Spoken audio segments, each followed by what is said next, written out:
সবাই, আশা করি সবাই ভালো আছো। Welcome back to Keya office life. আজকে আমি সাথে আছি কেয়া, আর আজকে স্পেশাল এপিসোড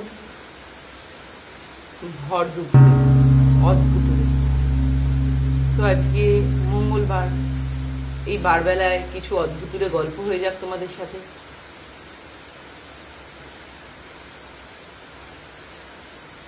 তো তোমাদের সঙ্গে যে ঘটনাটা আজ শেয়ার করব, হয়তো তোমরা পাশে অনেক আওয়াজ শুনতে পাবে, কারণ অসম্ভব বৃষ্টি হচ্ছে। আর এই মুহূর্তেই মনে হলো গল্পটা শেয়ার করি। সবাই হয়তো এই টাইমে তোমরা ফ্রি থাকবে, শুনবে, ভালো লাগবে তোমাদের। তো প্রথমেই বলে দিই, যদি ভালো লেগে যায় অবশ্যই কিন্তু একটা লাইক আর সাবস্ক্রাইব করো। তো চলো আর কথা না বাড়িয়ে আজকে শুরু করি কিছু অদ্ভুতুরে ঘটনা। সালটা ঠিক 2001-2। ঘটনাটা সেই সময়ের। তো আমার এক ঘনিষ্ঠ দাদা, আমি নাম এখানে উল্লেখ করতে পারবো না, জায়গা আর তার নাম। আর যদিও সেই দাদা আজ নেই পৃথিবীতে,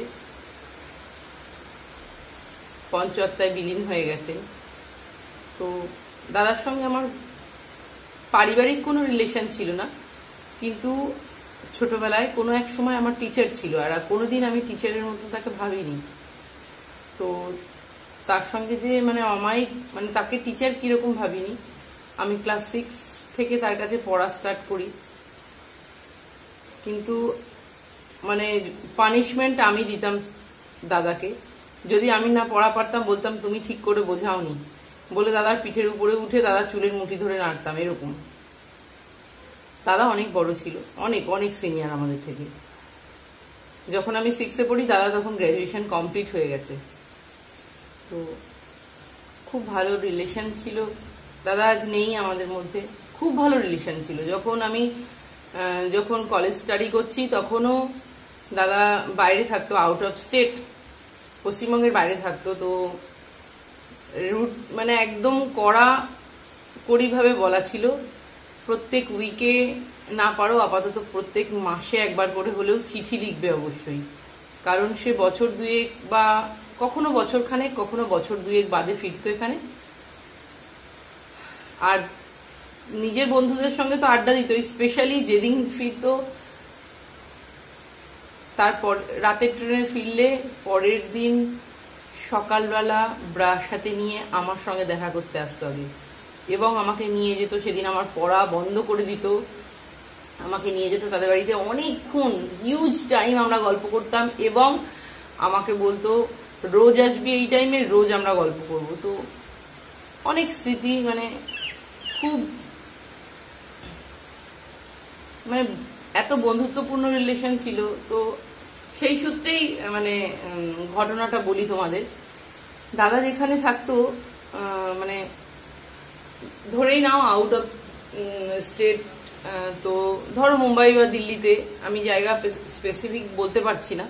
তো মুম্বাই বা দিল্লিতে দাদা থাকতো। তো সেখানে দাদা কর্পোরেট জব করতো। তো দাদার কাছে দাদার এক আত্মীয়, এক ভাই বেড়াতে যায়। কিছু কিছু জায়গা সম্বন্ধে তো তারা থাকতে থাকতে ওখানে অভ্যস্তই হয়ে যায়। তো ঘটনাটা সেই অফিস চত্বর নিয়ে। তো আমি নাম বললে হয়তো অনেকের কাছে পরিচিত হবে, কিন্তু আমি নামটা জানাতে চাই না এখানে। কারণ বিশাল শহর বলো আর ক্ষুদ্র শহর বলো, সব জায়গাতেই এরকম অদ্ভুতুরে কিছু জায়গা ও ঘটনা সবাই জানে, সবাই সেই সম্পর্কে জ্ঞাত, কিন্তু সেটাকে নিয়েও চলে। কারণ একটা আকৃতি যার আছে তার সঙ্গে লড়াই করা যায়, কিন্তু একটা খাওয়ার মতন বস্তু যেটাকে তার সঙ্গে হাতে পায়ে যুদ্ধ করা যাবে না, তো সেটাকে সবসময় মানুষ এড়িয়েই চলে। তো এই জায়গাটার ব্যাপারটাও সেরকমই। তো আসল কথায় আসি, দাদার কাছে চিঠি গেল, দাদার সেই ভাই দাদার কাছে বেড়াতে যাবে। খুব ভালো কথা। দাদা স্টেশনে ওয়েট করছে, তাকে রিসিভ করলো, করে চলে গেল যেখানে ফ্ল্যাটে থাকতো তারা ভাড়া, সেখানে। তো যা হয়, ব্যাচেলার লাইফ দুজনেরই, নতুন শহর। আমরা তো পুরো গ্রামে থাকি বলতে গেলে, সেখানে শহর, বড় বড় মল, সে সময়ে বড় বড় কমপ্লেক্স, উঁচু উঁচু বিল্ডিং। তো দাদার সেই ভাই বলল, আমি বাড়িতে একা থাকবো না, তুমি যেখানে যেখানে যাবে শুধু আমি সেখানে সেখানে যাবো, শুধু তোমার ডিউটি আওয়ার্স বাদে। আমি তোমার মানে ডিউটি আওয়ার্স আমি তোমায় ডিস্টার্ব করবো না, আদার সব টাইম কিন্তু আমার। দাদাও হ্যাঁ হ্যাঁ অবশ্যই। তো একদিন রাত্রে দাদার ডিউটি শেষ হলো, তারপর তার ভাইকে, তখনকার সময় ল্যান্ড ফোন ছিল, পাশের ফ্ল্যাটের একজনকে, মানে পাশের ফ্ল্যাটে যারা থাকতেন তাদেরকে ফোন করে তার ভাইকে ডেকে দিতে বলে। আর এরকমই এক বর্ষা ঝিপঝিপে সন্ধ্যায়, তো সে ফোন ধরে, তাকে অ্যাড্রেস বুঝিয়ে দেওয়া হয় যে এইরকম অ্যাড্রেস, একটা ট্যাক্সি ধরে এরকম জায়গায় চলে আয়, আমি বেরোচ্ছি এখান থেকে, তারপরে আমরা লেট নাইট মুভি দেখবো, খাওয়া দাওয়া করবো বাইরে, দেন ব্যাক টু হোম। তো সে তো খুব খুশি হয়ে যায়। সে কি করে, ট্যাক্সি করে যে ঠিকানাটা বলা হয়েছিল সেখানে পৌঁছে যায়।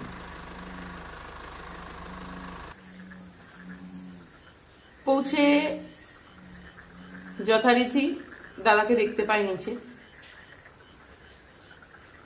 তো দাদা তাকে জানায় যে আমার দাদার হাতে কিছু কাগজপত্র দেখে, তো বলছে তুমি এই সমস্ত নিয়ে বেরিয়েছো, তাহলে কি আর আমাদের ঘোরা ক্যান্সেল হয়ে গেল? তখন দাদা বলে, না ক্যান্সেল হয়নি, একটা ছোট্ট কাজ আছে, এটা কমপ্লিট করে আমরা বেরোবো, তো চল আমার সাথে। দাদা কিছুটা, বেশ কিছুটা রাস্তা, মানে মিনিট 15 রাস্তা হেঁটে তারা একটা বিশাল একটা বিল্ডিং এর সামনে এসে পৌঁছায়, যেটা মানে লুকিং লাইক এ অফিস। তো বললো, আমার এই পেপারটা এখানে একটু সাবমিট করতে হবে, করে আমরা বেরোবো, চ।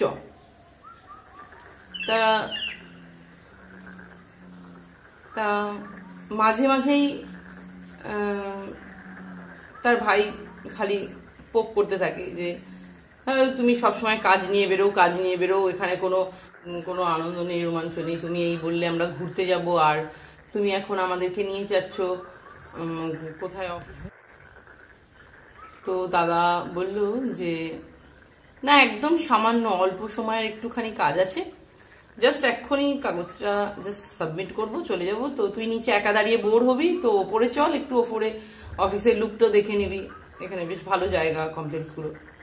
তো ঠিক আছে, দুজনে মিলে লিফটে করে গেছে, আর গিয়ে যেখানে মানে 6th ফ্লোরে কাজটা করার ছিল, তো 6th ফ্লোরে যখন পেপারটা সাবমিট করা হয়ে গেছে, দেন আবার দুজনে ব্যাক করেছে। ব্যাক করে লিফটে আর কেউ ছিল না, আর তখন সন্ধ্যা প্রায় 8টা বাজে।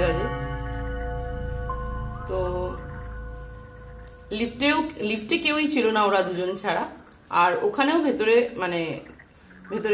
অনেকটা জায়গা থাকে না, তো সেখানেও কোনো লোকজন ছিল না। অফিসের ভিতরে ছিল, বাইরেটায় কোনো লোকজন ছিল না। ওখানে কোনো মানে লিফটম্যান বা গার্ড কিছুই ছিল না। 8টা প্রায়, অফিস তখন বন্ধই, একদম লাস্ট কাজ চলছে বন্ধ করার মতন।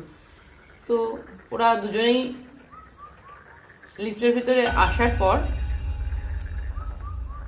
সুইচ প্রেস করে দাদা গ্রাউন্ড ফ্লোরে, দরজা বন্ধ হয়ে যায়,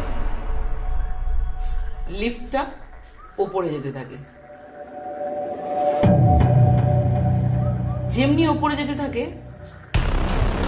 ওরা ভাবে হয়তো লিফটটা মানে ওই দাদার যে ভাই সেভাবে হয়তো দাদা ভুল টিপে দিয়েছে বাটন, বা লিফটে কোনো রকম গন্ডগোল হচ্ছে, নেক্সট আপার ফ্লোরেই হয়তো স্টপ হয়ে যাবে। কিন্তু না, 7th ফ্লোরে কিন্তু অফ হয়নি, সোজা 11th ফ্লোরে চলে যায়। আর তখন তার ভাই লক্ষ্য করে বাটনটা কিন্তু গ্রাউন্ড ফ্লোরেরই লাল আলো জ্বলছে, কিন্তু ক্রমশ লিফটটা ওপরের দিকেই যেতে যেতে 11th ফ্লোরে গিয়ে মানে একদম আপার ফ্লোরে গিয়ে স্টপ হয়ে যায় এবং একাই দরজা খুলে যায়।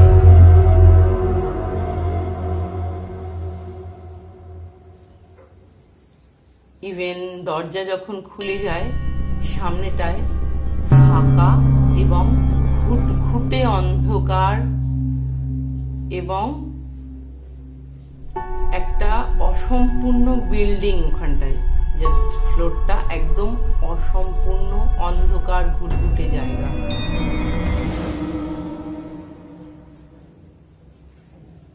বাইরের অন্ধকারটা দেখে দাদা এবং দাদার ওই ভাই দুজনেরই একটা আতঙ্ক হয়। দাদার ওই ভাইটি লিফটের বাইরে বেরিয়ে কারোর কাছ থেকে হেল্প চাইবে বলে বেরোতে যেতে চায়, দাদা তাকে বাধা দেয় এবং বলে লিফটের বাইরে এক পাও যেন না যায় তোর, এখানেই দাঁড়া, সব ঠিক হয়ে যাবে। বলার পরে দাদা হাত জোর করে ওই অন্ধকারের উদ্দেশ্যে অনুরোধের সুরে কিছু কথা ছুড়ে দেয়। দাদা বলে ওঠে, तुम जो भी हो हमें माफ कर दो, हम गलती से यहाँ पे आ गए हैं, हमें जाने दो, बस हमें यहाँ से जाने दो। জাস্ট আমার রোম শিহরণ দিয়ে যাচ্ছে। এই কথাটা বলা শেষ হওয়ার সাথে সাথে লিফটের ডোর একা একা বন্ধ হয় এবং লিফটটি নিচের দিকে আসতে থাকে এবং একদম গ্রাউন্ড ফ্লোরে এসে স্টপ হয়।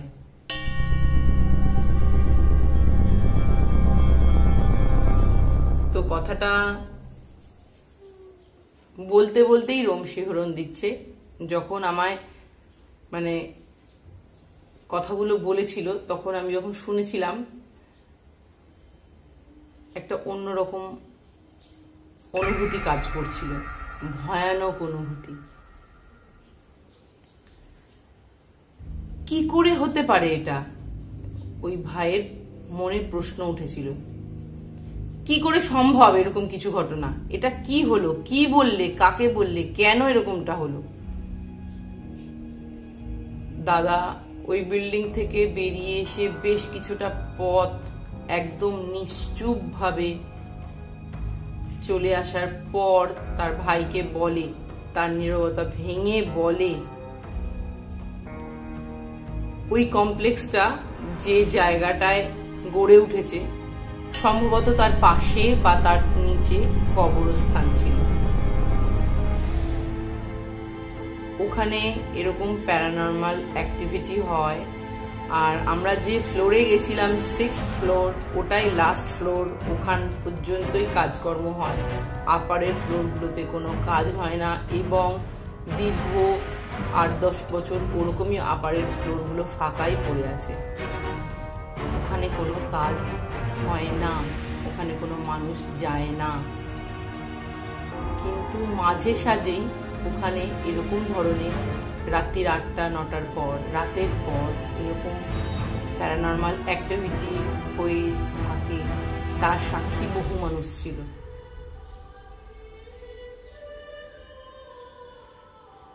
তো এই একটা দারুণ অভিজ্ঞতার কথা শুনেছিলাম দাদার মুখে। আর দাদার যে রিলেটিভ ভাই গেছিল ওখানে, তার সঙ্গেও বছর 2-3 পরে যখন দেখা হয়েছিল তাকে জিজ্ঞাসা করেছিলাম, সে বলেছিল ভূত হয় কিন্তু তারা সবসময় মানে তার ভাষা এটা ছিল যে ভগবান ভূত দুই আছে, আর ভগবানের যেমন মায়া আছে, স্নেহ আছে, প্রেম আছে, ভূতেদের মধ্যেও যদি স্পিরিট বলে কিছু থেকে থাকে, আত্মা, ভূত নয়, তো তাদের মধ্যেও মায়া করুণা থাকে, কারণ তারাও একটা টাইম একটা জীবন্ত মানুষ ছিল। দাদা যখন প্রে করলো, আর তারপরে যখন জাস্ট ওটাকে প্রেই বলা যায়, মানে প্রার্থনা সুরে বলল যে যেই আছো যেতে দাও, আমরা কোনো ভুল ত্রুটি করিনি, এরকম যখন প্রে করেছিল, বলেছিল, অটোমেটিক্যালি লিফট বন্ধ হয়ে নিচে চলে আসে। কিন্তু ওই যে অন্ধকারটা, মনে হচ্ছিল অন্ধকারটায় কিছু একটা আছে অদ্ভুতভাবে, সেই অন্ধকারটার উপরে হয়তো 1000টা জিজ্ঞাসা চিহ্ন ঘুরছিল, যে মনে হচ্ছিল আমার যে কেউ আছে, কিছু আছে, কেমন একটা অনুভূতি। তোমাদের বলতে বলতে হাজারো বার রোমশিহরণ দিয়ে যাচ্ছে। তো আজকের এই সামান্য একটাই ঘটনা তোমাদের সঙ্গে শেয়ার করলাম, একদম রিয়েল ঘটনা। আর আমি প্লিজ নাম বলতে পারলাম না, জায়গার নাম বলতে পারলাম না। ওই জায়গাটা ওই সিটির খুব ফেমাস জায়গা, আর বহু লোক জানে ওই জায়গাটা সম্পর্কে। তো এই একটা নিজের মানুষের সঙ্গে এরকম একটা ঘটে যাওয়া একটা ঘটনা তোমাদের সঙ্গে শেয়ার করলাম আজকে। তো যদি তোমাদের ভালো লেগে থাকে অবশ্যই কিন্তু একটা লাইক আর সাবস্ক্রাইব করতে ভুলো না। আর আরো একটা কথা আবারও বলে যাই, যদি তোমাদের মনে হয় যে আমার এই ধরনের অদ্ভুতুরে ঘটনাগুলো তোমাদের ভালো লাগছে, তোমাদের কোনো পরিবার স্বজন বা তোমাদের সাথে ঘটে যাওয়া যদি এরকম কোনো গল্প থেকে থাকে, তো তোমরা অবশ্যই আমাকে সেটা জানাতে পারো। আমি আমার চ্যানেলের মাধ্যমে সেটা তোমাদের কাছে তুলে ধরার চেষ্টা করব। আশা করি ভালো লাগলো তোমাদের শুনতে, যেটা গল্প কিন্তু ছিল কখনো সত্যি, গল্প হলেও সত্যি। তো আজকের জন্য বিদায় নিচ্ছি বন্ধুরা, সবাই ভালো থেকো, সুস্থ থেকো, দেখা হবে আগামী দিন আরো একটা নতুন ব্লগ নিয়ে। ততক্ষণের জন্য বাবাই, সবাই খুব সুস্থ থেকো, রাধে রাধে।